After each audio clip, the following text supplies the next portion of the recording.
Okay. Okay, chapter 15. We're going to spend most of the time talking about amines and then amides. We'll look at what they both are right now, but we'll dwell on amines the most. Both of them are now introducing a fourth element, nitrogen. Nitrogen. You can see how much we did first with just carbon and hydrogen in chapters 10 and 11, and then 12, 13, and 14. The only thing new we introduced was oxygen. Oxygen gave rise to alcohols, aldehydes, ketones, ethers, carboxylic acids, and esters. All of those are revolving around oxygen. And so now we're adding the fourth key element in organic chemicals, nitrogens. And we get amines and amides. Okay, what is an amine? So an amine is it's going to have carbon attached to the nitrogen.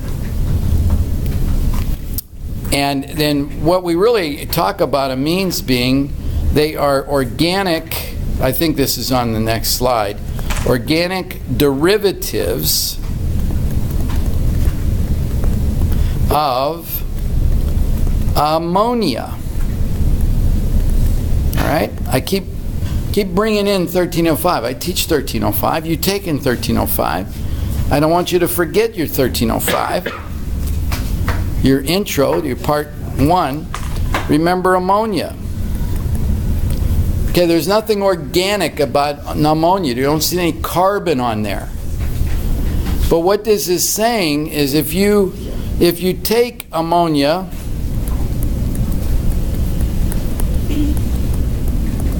and you start taking a hydrogen off and replacing it with some sort of a carbon substituent of some sort, like just add one methyl group to it, you no longer have ammonia, you've got an amine. And you can take another hydrogen off and put another methyl on there. You can take another hydrogen off, put another methyl on there. So just with methyl groups, you can make 3 different amines. Methylamine, dimethylamine, and trimethylamine. All right, so we drop the word ammonia and we start calling them amines as soon as we see a carbon on here. Those are amines. Now the amide is got a carbonyl and a nitrogen. That right there is your amide functional group. How many of you have heard of a peptide bond? Peptide bonds. Proteins are held together by peptide bonds. They are amides. The peptide bond in proteins, we'll see this in chapter 18. We'll take amino acids and we'll put 2 amino acids together. And I'll say, see that? You got an amide right there. That amide is what's holding 2 amino acids together. Yes? So adding the oxygen with a double bond to the carbon makes it the amide. Amide. All right? So this right here is an amine. There's no carbon-oxygen double bond here. That's an amine. This is an amide. So that's another class. Just like the carboxylic acid and the ester are 2 different classes, the amine and the amide are 2 different classes. So what if we took right there where we put the oxygen with the double bond right there, what if on the other side of that end of the nitrogen we put another methyl? Yeah, as a matter of fact, that's what you got right there. We would still call it an amide. It'd be an amide. Yeah.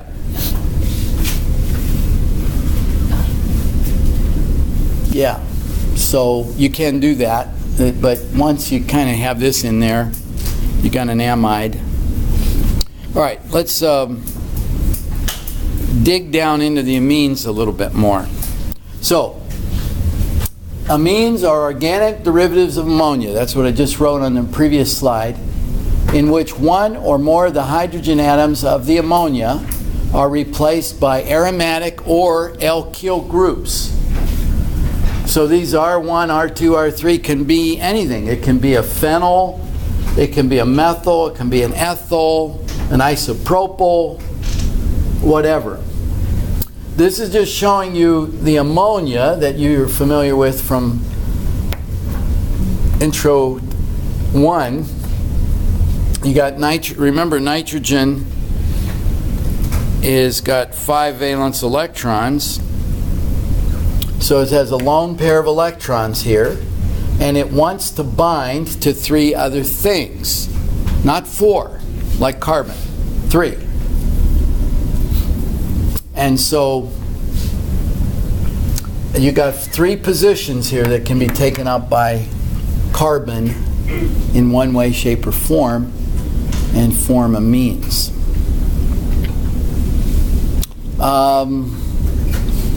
What do I want to say about that? This is somewhat polar. You see where nitrogen is next to oxygen. Electronegativities are highest up in this corner.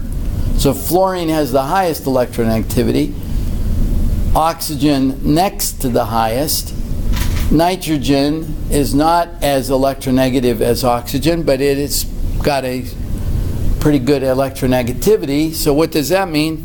That means that the NH bond has some of the similar characteristics as the OH bond.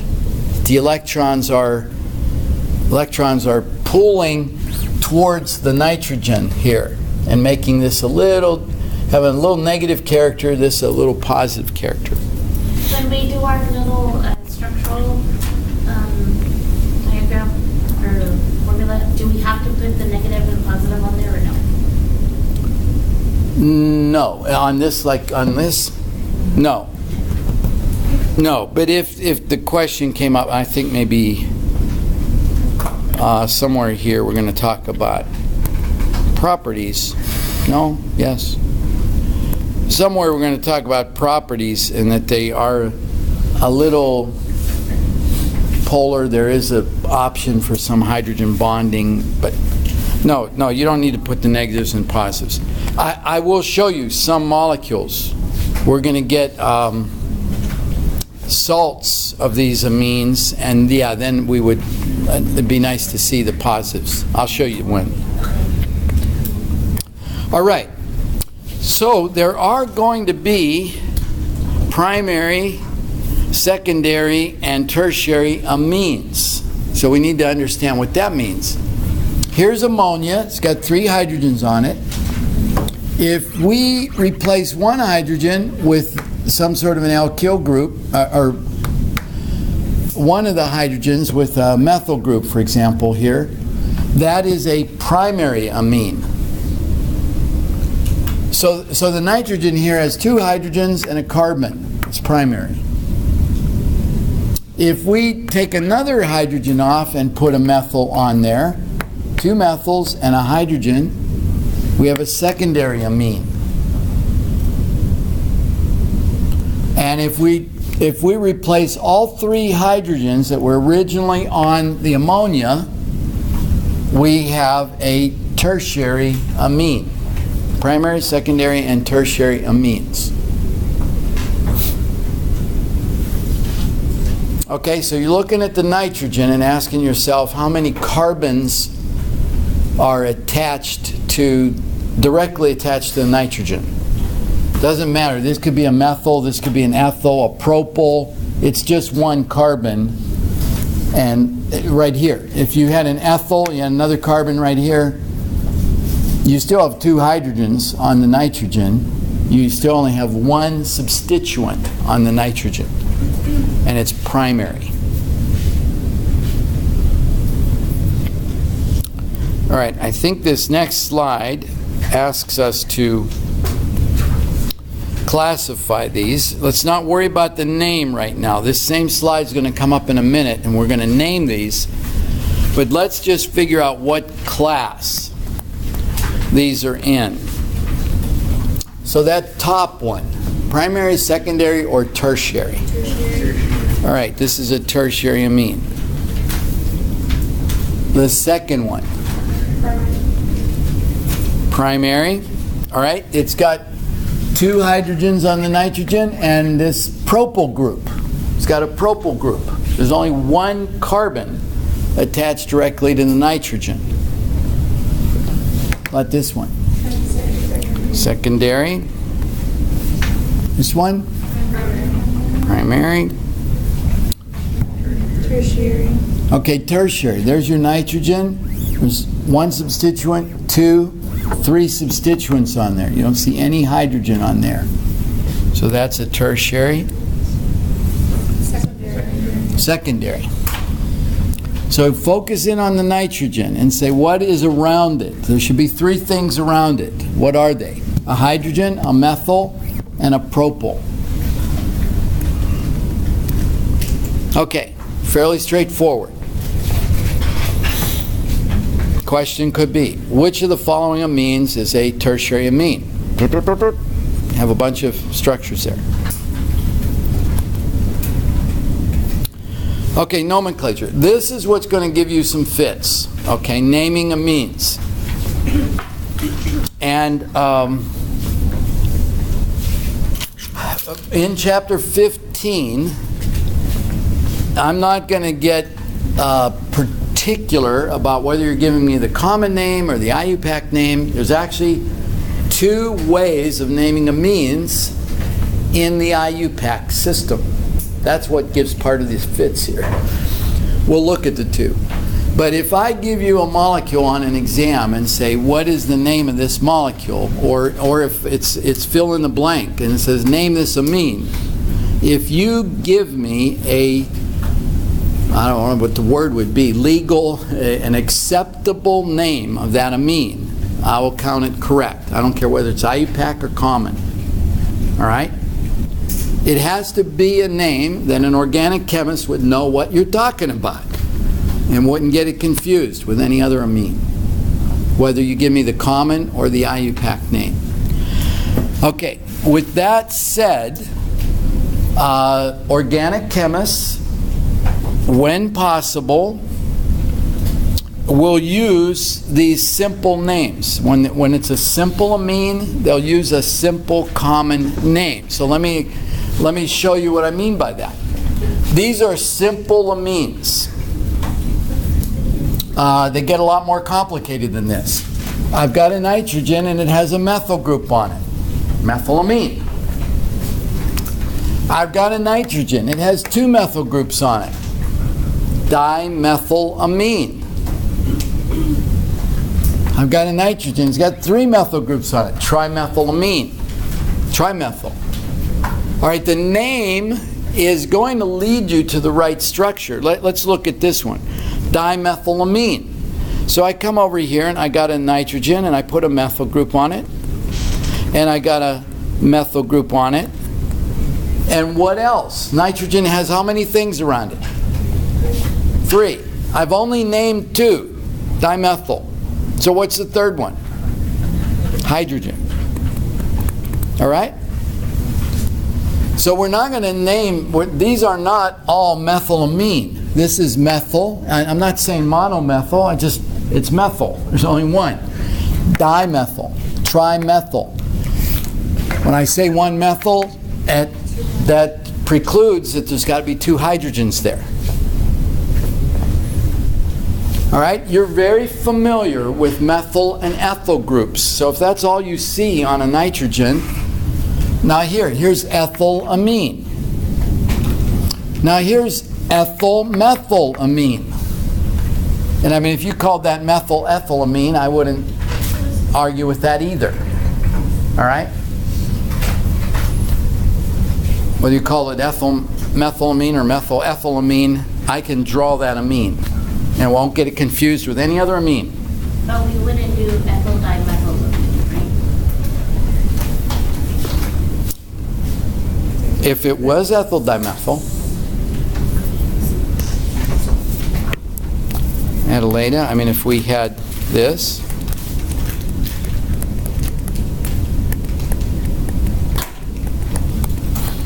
there's ethyl dimethylamine. Okay?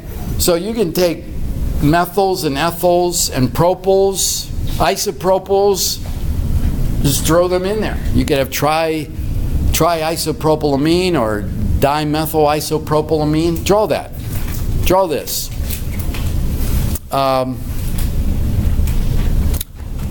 Isopropyl, dimethyl amine.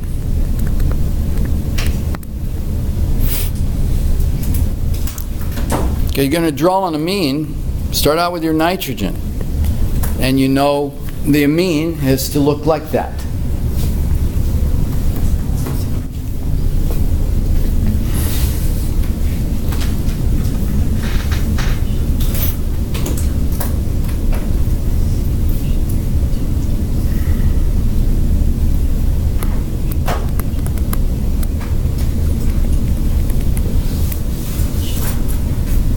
And your isopropyl,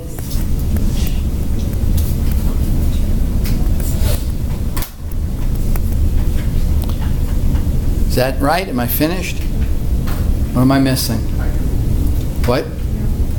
Who's Christian? Need a hydrogen right there. Sometimes you see me draw it this way, it's no difference. Whether I bend it off to the side or straighten a line, there's your isopropyl. And there are your two methyls. Okay? So you can go from a name to a structure, or you could be given a structure and go to a name. These are all simple amines. So when all you see are methyls, ethyls, isopropyls, propyls, stuff like that, just use the simple name. On the homework assignment, I give a simple amine, and students sometimes just have to give it to me in the IUPAC name, which is, you'll see, the IUPAC names can be a lot longer. What?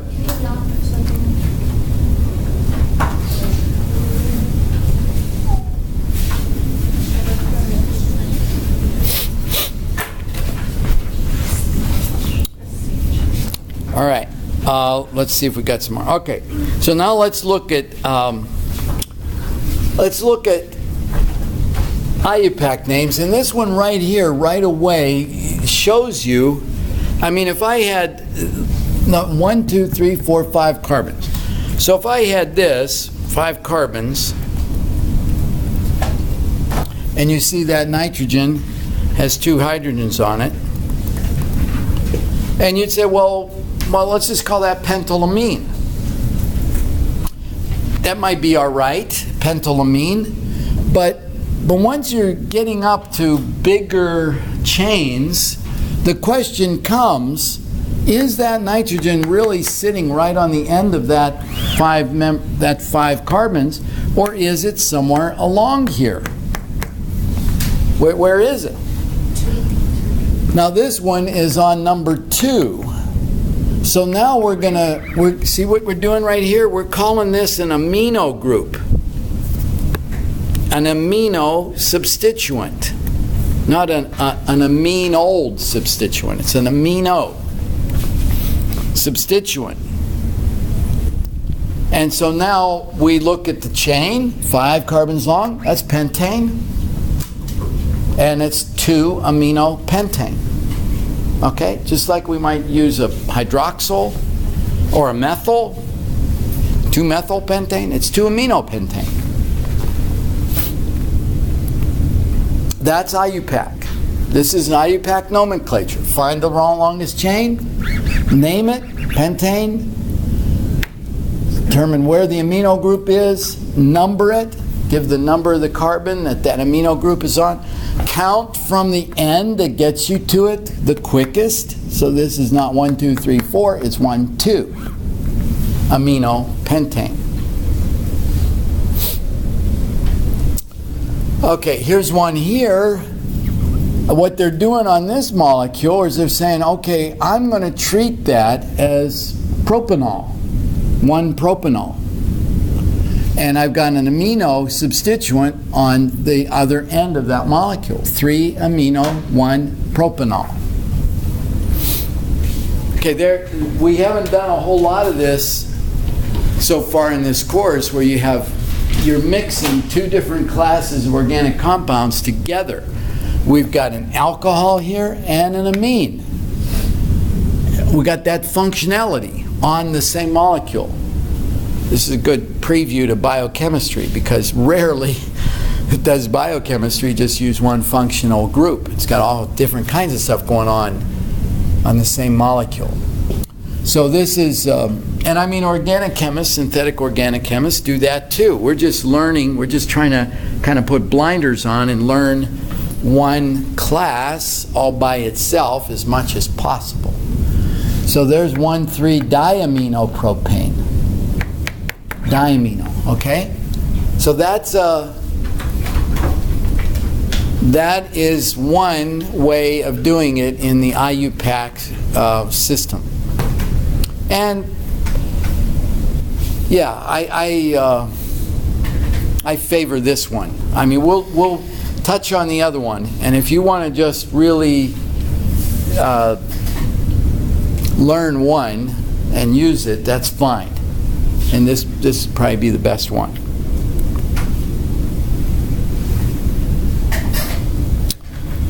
Okay, this is the other one.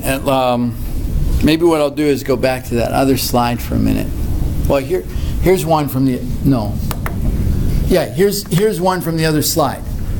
This was called, just remember, this was called 2-amino-pentane, right? This is IUPAC.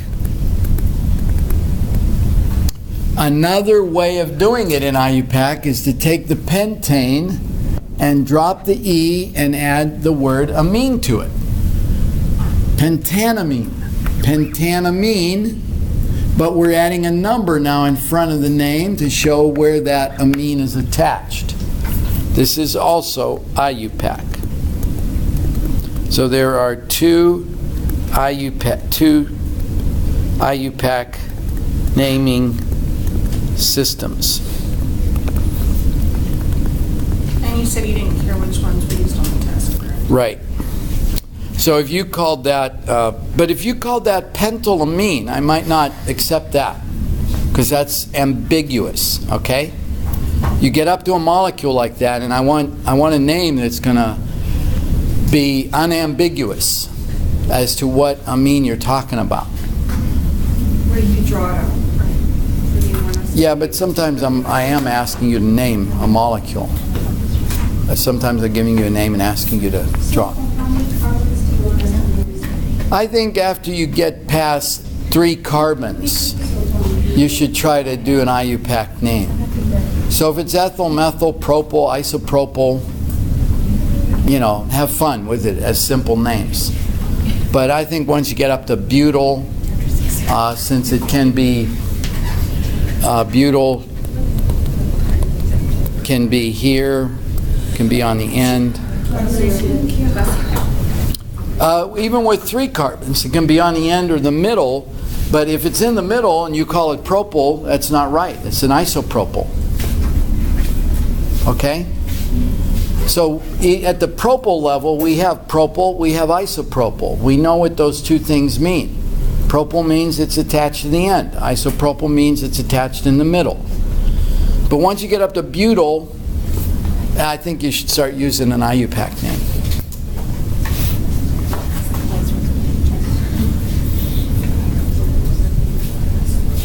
Okay, this is the thing. You'll have to practice a little bit and get comfortable with it. There's too many. It's kind of like when I go into HEB and I go, oh man, there's too many choices here. I mean, cut out some of these choices. I could get through here faster if there wasn't so many different kinds of coffee, Yeah, yeah. This is from the moon. They're making coffee on the moon. I didn't know that. Okay, so that's part of the problem here. There's so many choices, but just work on it a little bit. Oh, okay. Now I'm gonna introduce something here a little different way. Let's go over to let's introduce this molecule.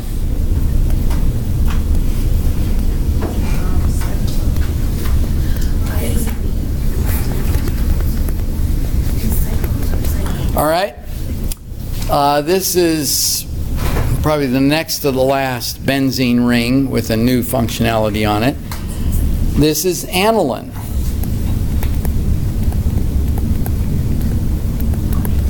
All right, so there's benzene, there's toluene, there's benzaldehyde, there's benzoic acid.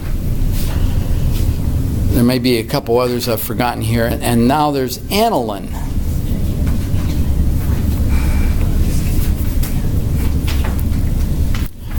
All right, now let's use this molecule as an example of a challenge we have in naming. Let's say we have this molecule, and let's compare it to this molecule.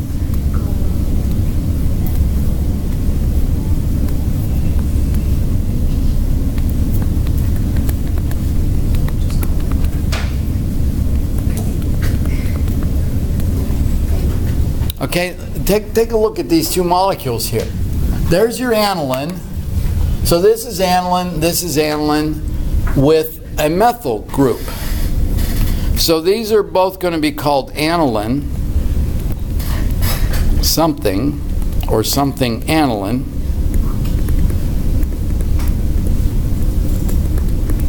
Now let's name this one first. If that is aniline with a methyl group right here, 3-methyl. Where are you getting the 3? Okay, so this is carbon number 1. The name is aniline. So where that nitrogen is attached is carbon number 1, 2, 3. So that is 3-methyl aniline. Everybody with that? You see how we've been using numbers? We use numbers to tell you what carbon it's on. It's 3-methyl aniline. Okay, what are we going to do with that one? It's not on a carbon. It's N, right? It's N-methyl aniline. N-methyl aniline. Where is it? It's on the N. Did you also put 1? No. No, you don't put a 1. 1 would connote a carbon. Oh. It's not on that carbon number 1. It's on the nitrogen that is on that carbon. But we already know that because it's aniline. Okay? That's the second name for it? No, that's it. It's its name. N-methyl aniline.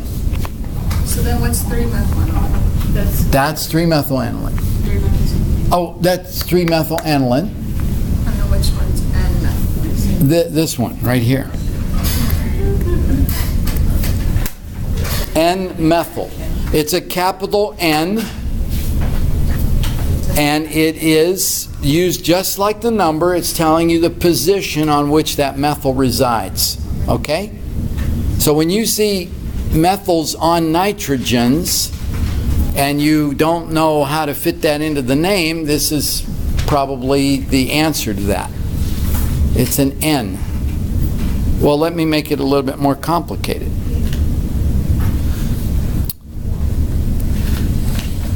You say, why would you want to do that? You're going to do like an N-methyl and 3-methyl aniline. Well, that's a... How are we going to name that one?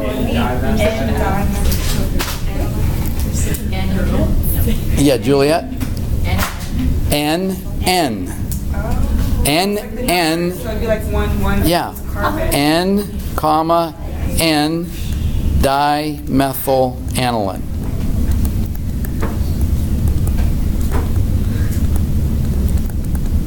NN. Just like if you had a molecule that had, on the second carbon, you had 2 methyl groups there. You'd say 2,2-dimethyl.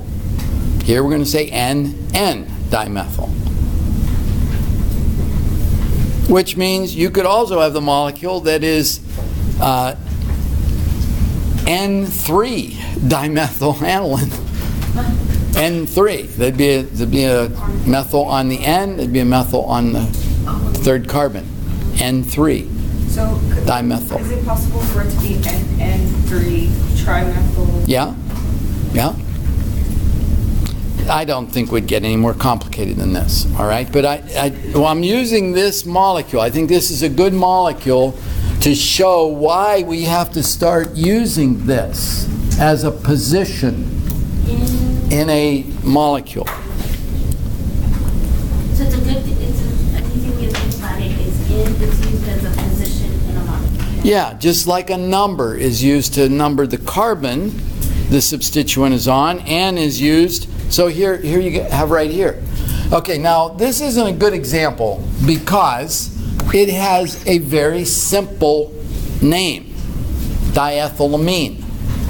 And maybe the good thing about this example is to show how complicated the name can get if you don't use the simple name.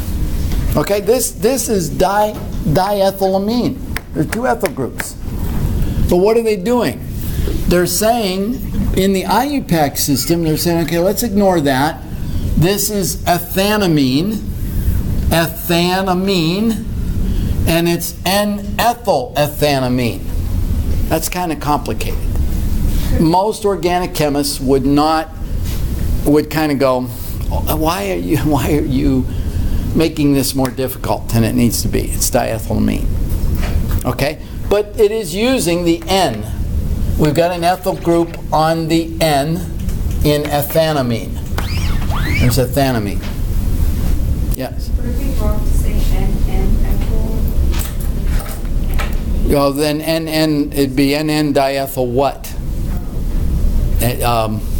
You've already invoked one of the ethyl groups as a substituent, and you don't have a parent name. You don't have anything left to be the parent name. So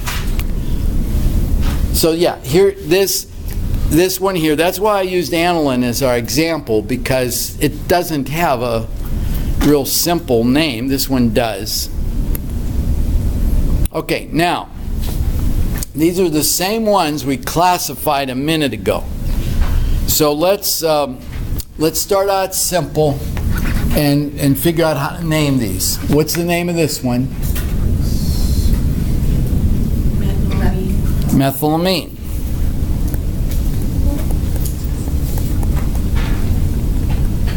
And let's see, these may not all have simple names.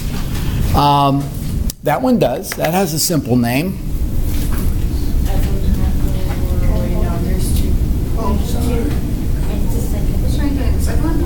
Top one. The top one. Top one.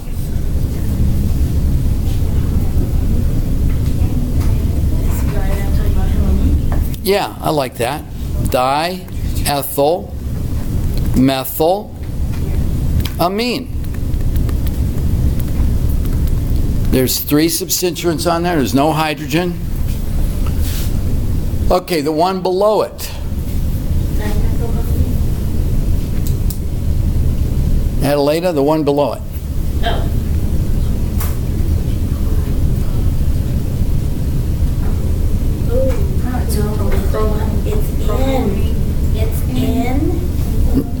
You're making it too difficult. Simple a name. Propylamine. Propylamine.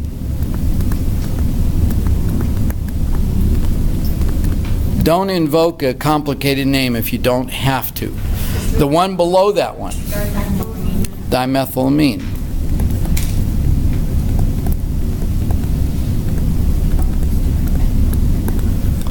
Okay, now, well, let's do the bottom one. And then the next to last one we're going to need to invoke, we're going to have to go to a IUPAC name. The next to or the bottom one.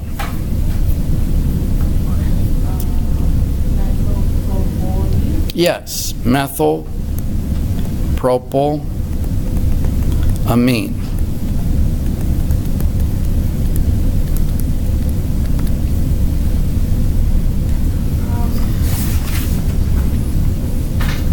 Okay, now let's take a look at this one. We've got a methyl group. We've got an ethyl group, right? And we have, now the longest chain is 1, 2, 3, 4. So, and there's going to be two names here. So, two IUPAC names.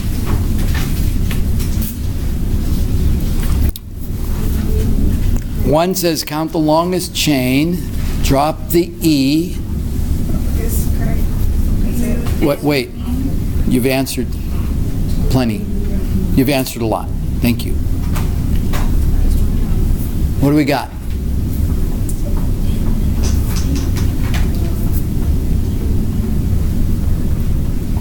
Butane, you can take butane, right? That's 4 carbons. So you can take butane and drop the E, and you'd get what? Butanamine. Butanamine. So one way to do this is butanamine. Okay, now that leaves out the methyl and the ethyl. So what are we going to put in front of the? Got a methyl. Where is it? On the end. It's on the end. N-methyl. And what? And N-ethyl. N-ethyl, N-methyl butanamine. And I probably like that approach. I mean, the other one would have to. Okay, that let's just settle on. Let's let that sink in. You see that now? You've given the parent name to the longest chain. 4 carbons long, so we're going to call it butanamine. And the butanamine has substituents. Now, let me show you what some students do wrong. And I've seen this, not a lot. I see it every so often. They come along here and they go 1, 2, 3, 4, 5, 6, 7. They say the longest chain is 7. It's not. It's the longest carbon chain. Okay? So don't just kind of, because that's in there, think that's 7 long. It's 4 long, and then you got a nitrogen there, and now you got a. So here's your parent name here, butanamine, and then here's the substituents that are on that. Yeah, I don't even know if I'll go to the other name. The other name would be N-ethyl, N-methyl, 1-aminobutane. That would be the other one. I'll just put it there. This would be the other name for it.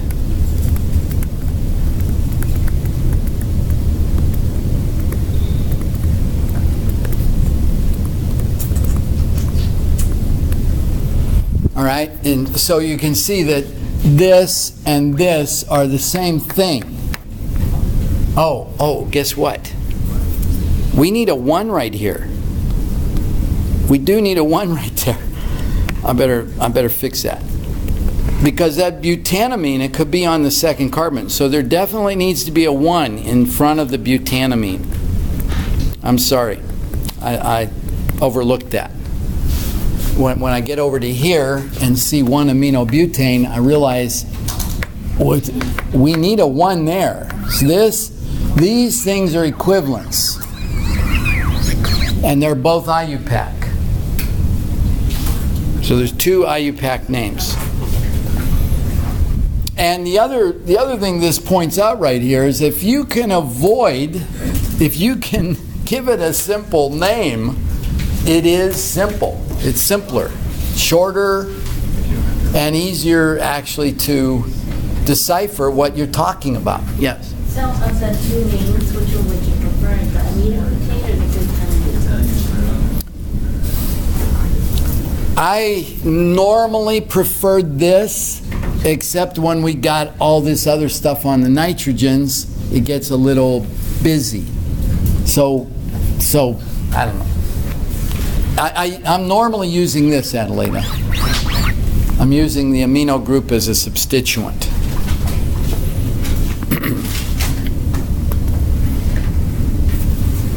All right, so I introduced this a minute ago, aniline. There's your N-methyl aniline. Here is, this is just some good things to look at. 2-ethyl N-methyl aniline.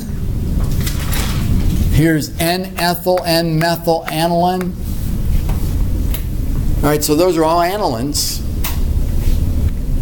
Just different stuff here, there, and everywhere. So it's a good slide to come back to, and you know, at some point in time you can come back to a slide like this, cover these up, and just draw that from the name, and then see if you drew it correctly. All right? There's ways of practicing this. Don't just look at a slide. Work it. Work the slide. All right? It needs to sink in. You can't just kind of look at a picture and say, oh, I got it. You don't know if you got it until you start drawing pictures, drawing molecules. Would be this. Aniline. You should have that on a 3x5 card. Like I said, now you have a family of aromatic molecules, starting with benzene, toluene, acid, benzaldehyde, benzoic acid, aniline. They should all be on your 3x5 cards. I wouldn't make a 3x5 card out of all of these things, but you need to know the basic name of this so that if you see a molecule like that, you can name it.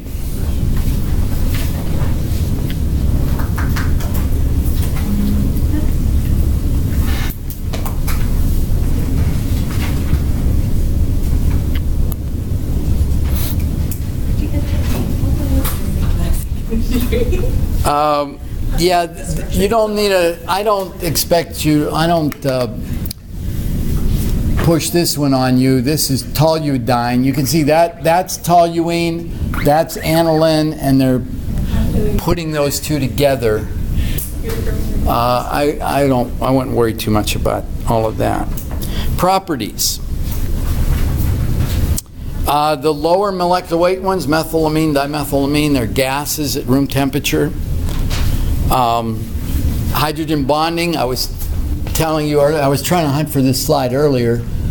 This is slightly negative, positive, and so they can hydrogen bond the nitrogen to a hydrogen, which then also means, I don't know if we have it on the next slide, yeah, which also means they will have some affinity for water, because water is a polar molecule and the nitrogen-hydrogen bond is polar.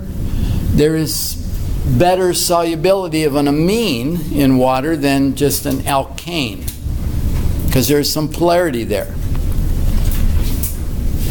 But not as much polarity as a carboxylic. No, not as much as that, or an alcohol. They're not as polar as alcohols or carboxylic acids.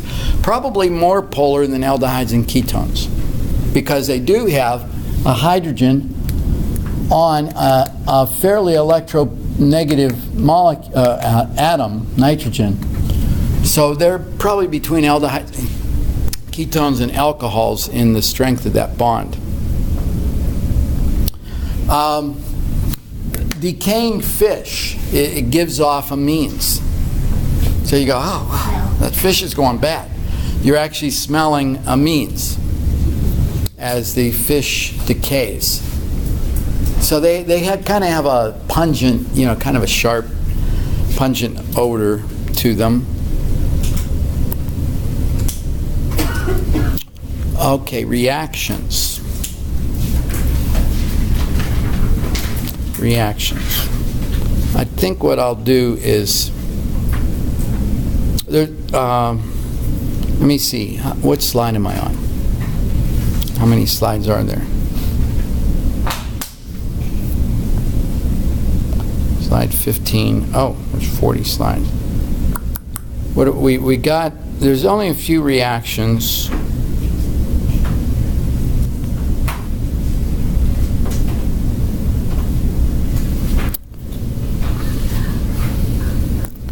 Why don't we draw a couple of means?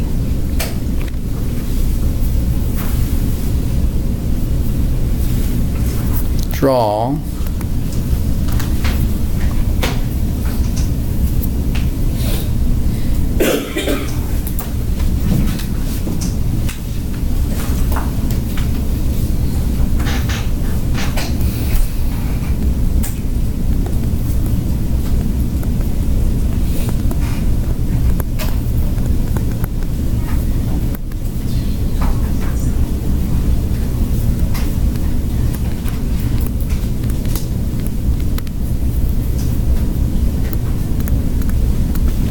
Okay, draw that amine.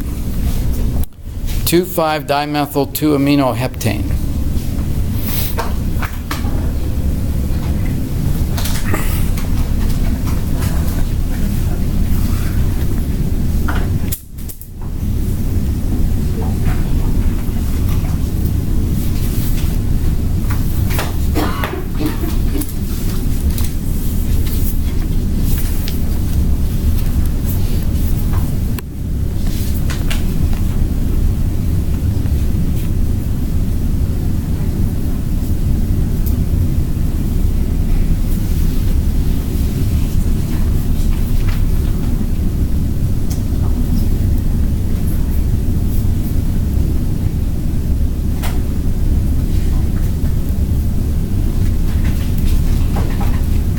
Okay, so you're going to start here with your parent name, heptane.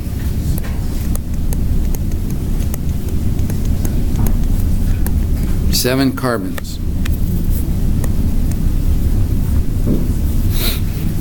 2-amino. So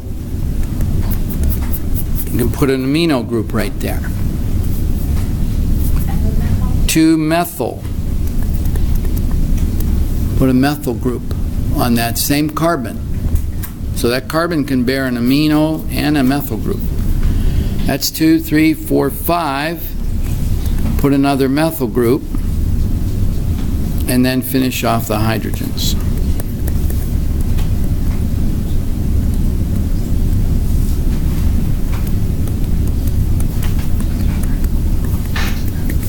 All right?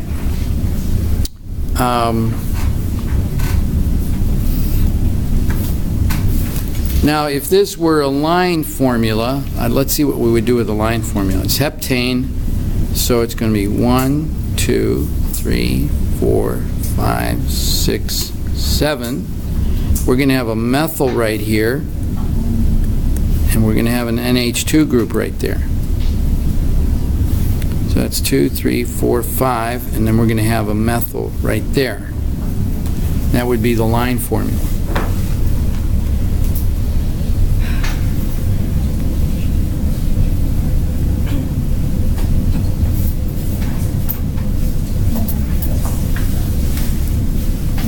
Let me I'll hand out chapter 15 homework. It'll be due next Wednesday. Chapter 14 is due Monday.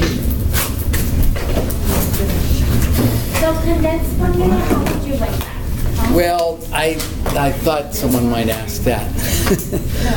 Adelaide, I guess what you would do there, if you got to this carbon right here, you would have a CH3 group and an NH2 group on it.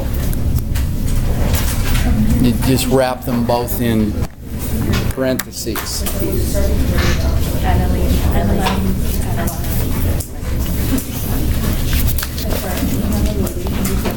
All right, we haven't covered everything for this homework. We'll do reactions on Monday, and we've got a good start. Here is one place where your textbook will have other examples to name and look at.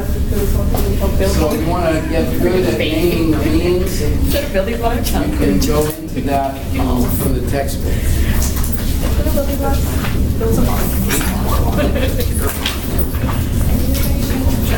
And when is this due? Next Wednesday.